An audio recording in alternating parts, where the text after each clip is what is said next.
तो जो head injury होती है उसमें सबसे पहले हम क्या करते हैं, प्रायोरिटी क्या देते हैं? सी हेड इंजरी बेसिकली जितनी भी सारी ट्रॉमेटिक ब्रेन इंजरीज होती हैं या कोई भी टाइप की इमरजेंसी के अंदर सबसे पहले हमेशा रिसर्चिटेशन जो है उसको प्लान किया जाता है। पेशेंट का एयरवे जो होता है वो देखा जाता है, ठीक है, यानी सिक्योर किया जाता है। ब्रीदिंग सर्कुलेशन जो होता है, जो हमारे प्रॉपर प्राइमरी सर्वेज होते हैं हम उसको देखते हैं आईसीयू मैनेजमेंट के अंदर या कैजुअलिटी मैनेजमेंट के अंदर।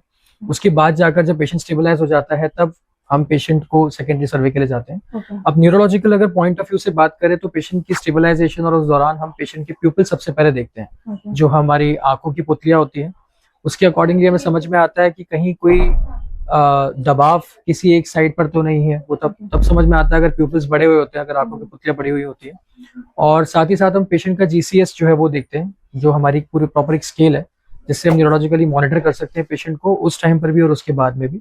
ये जो जीसीएस है, प्यूपिल है, ये सब चीजें हमें एक तरीके से एमआरआई के पहले एक हेल्प करती है कि पेशेंट जो है उनको ब्रेन में क्या तकलीफ हो रही है, क्या चीज है, हमें कौन सा एमआरआई कराना चाहिए, क्या कराना चाहिए।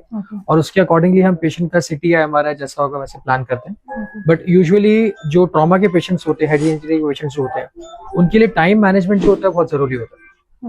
इस वजह से हम उन पेशेंट्स के अंदर सिटी स्कैन जो है वो कराने ट्राई करते हैं कि सिटी हो सके। मतलब वो पेशेंट्स में हम टाइम नहीं वेस्ट कर सकते बिल्कुल, क्योंकि हमें भी नहीं पता है कि क्या चल रहा है।